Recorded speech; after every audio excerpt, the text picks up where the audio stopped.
Hello, my friend. Trust is the strongest bond that you can have in a marriage. And once infidelity is involved in that marriage, trust is broken forever. That marriage, like you've known it, it is over. It is gone forever. It is not the same. So then the question is, can a marriage survive infidelity? Can it survive adultery? That is a question a lot of people are asking. But here's the thing. If you decide to stay and do the work to survive infidelity, then the question is, can you build a marriage that is better than the one you had before? Can you build a marriage better than the one you destroyed? Because the reality is that you cannot survive what you already had. And that's what we want to talk about in this video. So let's have this conversation.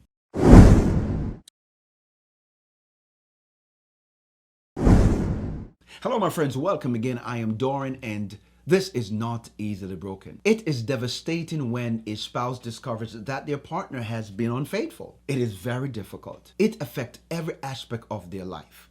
The trauma, the pain, the frustration, the betrayal, the anger. It is unbearable. No one in a marriage should go through this. I believe that adultery is not just a sin. I believe it is spousal abuse.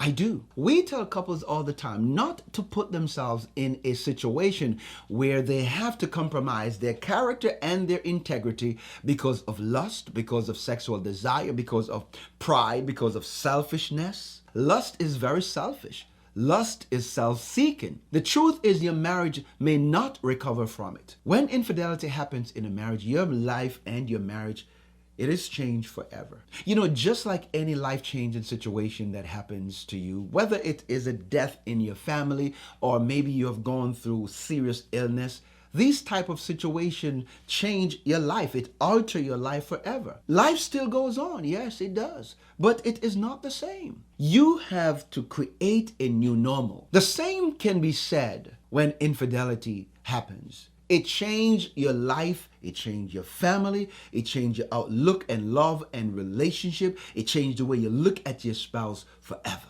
You have to confront them for what they did. What they did to you is wrong. If you don't confront what is wrong, they won't change it. They need to know that their behavior have changed your life forever, robbing you of your peace, your joy that you once had in the marriage, taking away the ability for you to be vulnerable, taking away the ability for you to trust. That's painful. It is not something that you should take lightly. You must feel the pain. Yes, let them know that you're feeling pain. You must feel the anger. Let them know that you're angry. You must feel the frustration. Let them know you are frustrated. Weep for the loss. What they did have killed everything that you once believed the marriage to be. And then when you come to terms with the reality, you have to forgive with your mind, your spirit, and your heart. But if you don't openly confront it, they are not going to change it. Just because you forgive them doesn't mean that your life is better. It doesn't mean that the pain go away. It doesn't mean that everything goes back to normal. Your normal is gone forever. My friend, even in the Bible, God exposes sin. He called out sin every chance he get. In 2 Samuel chapter 11, it tells us that David committed adultery. It's bad what he did. He lusted after Bathsheba. He's supposed to be at war, and David is here on the rooftop of his house, saw a woman taking a bath, couldn't get her out of his mind. There goes lust again. And he committed murder. David got Uriah's wife pregnant, and to cover up his sin, he committed murder, allowed this man to be sent into the forefront of the war, into the heat of the battle, and Uriah died in the war. Just because he wanted to cover his sin. But guess what God did? In 2 Samuel chapter 12, the Bible tells us that God sent the prophet Nathan to confront David for what he did. You cannot allow your spouse to just think that their issues and what they did to you is just going to go unnoticed. You have to put them in check, and God is going to put them in check too. And let me tell you all something. Those of you that are cheating and cutting up and carrying on and committing adultery, you don't want no smoke with God, man. You don't want no smoke with God. I'm telling you. Because God is going to expose you for what you're doing. God's going to expose you. You're going to reap what you sow. That's exactly what God did to David. God exposed him for the wrong that he did. But here's the thing. It was through this exposure that David confessed his sin and asked God for forgiveness. Sometimes it's through the exposure that your life is going to change. It's through the exposure that you're going to know that you have ruined your life, your family, and everything that you work so hard for. Why? Because you did not practice self-control, you didn't have sexual discipline, and it cost you almost everything. David asked God for forgiveness, but he never committed such terrible sin again. As a matter of fact, it is said that in Psalms 51, David wrote the Psalms after he committed that act. Create in me a clean heart, O God, and renew a right spirit within me. David said that I have sinned, I've done evil in thy sight. David said, God, I want you to purge me with hyssop and I shall be clean. Wash me and I shall be whiter than snow. He said, God, you don't delight yourself in burnt offering or sacrifice, else I would have given it.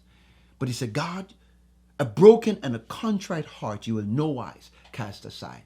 See, when you're broken because of what you did, you can ask God to forgive you. It was his lustful, self-centered, prideful self that allowed him to do what he did. And he had to return back to God and ask God for help.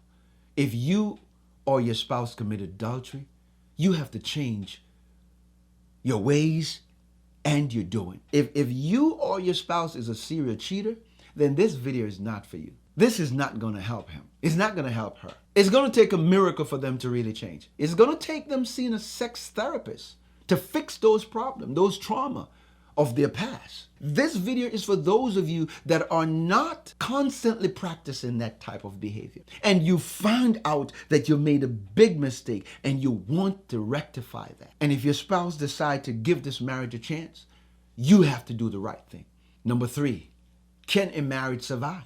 I think the question to ask is not if the marriage can survive, but can a marriage get better after infidelity? I will talk more about that later in this video. And my friend, if this video is adding some value to you, please do us a favor and hit that like button. Thank you so much. And share and also subscribe to our channel. If this channel is a blessing to you, please, that's the best way that you can show your support. Let's get right back into it. Also, I want you to watch to the end because I will tell you how to reconcile a damaged marriage after infidelity.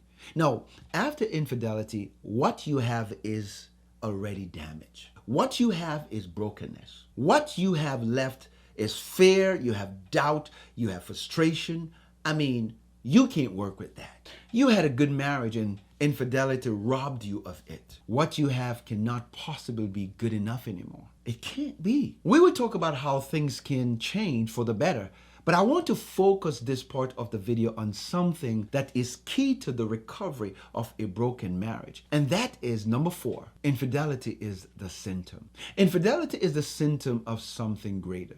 This suggests that while cheating or betrayal is a significant issue, it might not be the root problem. Instead, it can be a manifestation or the outcome of a deeper underlying issue in the relationship. Infidelity exposes other issues. And once those issues surface, they have to be dealt with, my friend, before the marriage can be saved. This is where therapy is important. This is where you have to deal with your scars. You have to deal with your wounds. You have to deal with the issue of your past. You have to deal with your childhood trauma, the things that affect you and impact your life. And now you bring that into the relationship. Your mama, your daddy was a cheater. Your friend was a cheater. You have been cheating. You have done a lot of stuff. And then you bring that same issue, you bring that behavior into the marriage and it impacts how you live. Therapy and looking at yourself in the mirror will help you to understand the underlying cause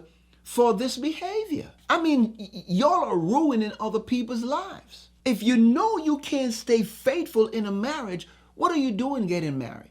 And I'm not talking about somebody that just happened to make a mistake and learn from it. I'm talking about some of y'all are just constantly doing it. You don't know how to love. That's not what love looks like. Let's talk about number 5. You have to strive for something better. You have to strive for a better marriage. The one that you have is history. It is in the history book. It's a part of your memory. You cannot erase it from your brain. If you could remove it, you would. You can't work with that. If you and your spouse decide to rebuild the marriage, both of you have to work to build something better than what you had before. Both of you must dig deep into what caused the problem.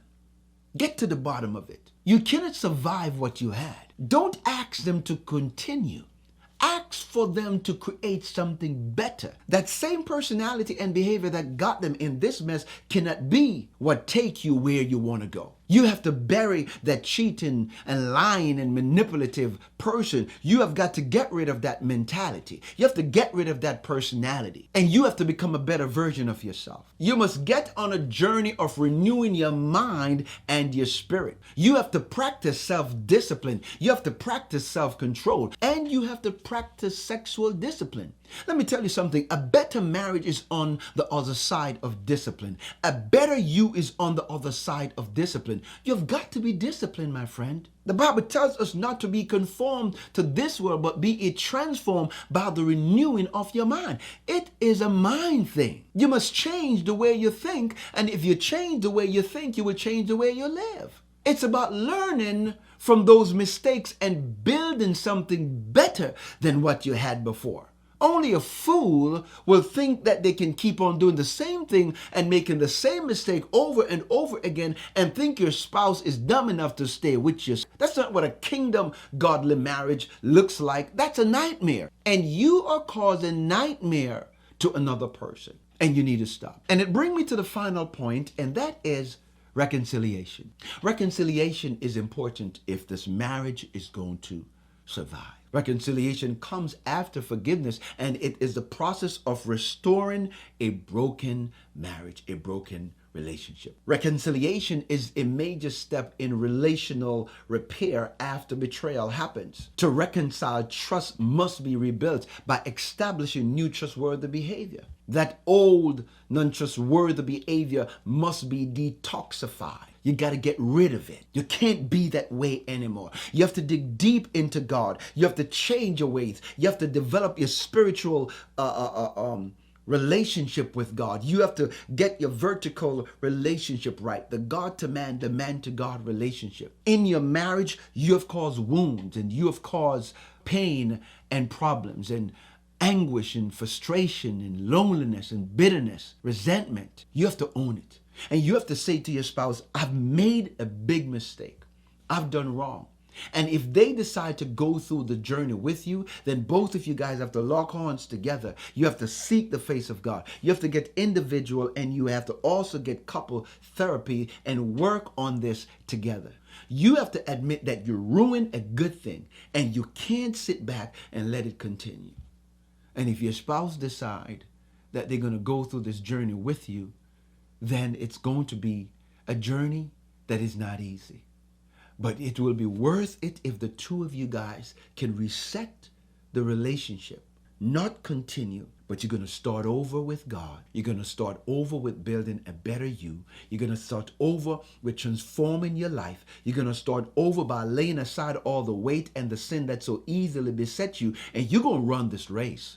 You're going to roll up your sleeve like a real man, and you're going to do what God have called you to be and God have called you to do as a husband. You're going to put on your big girl underwear, and you're going to step up to the plate and do the right thing. That's what you're going to do.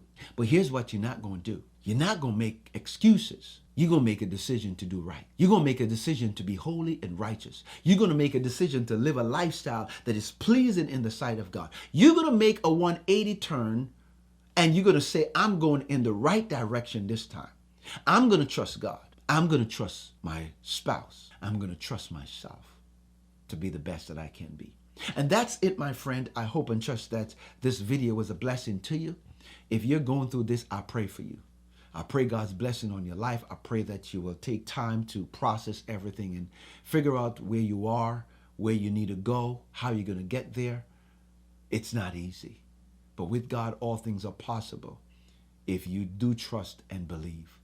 And if this video adds some value to you, then give it a like. Please subscribe to the channel.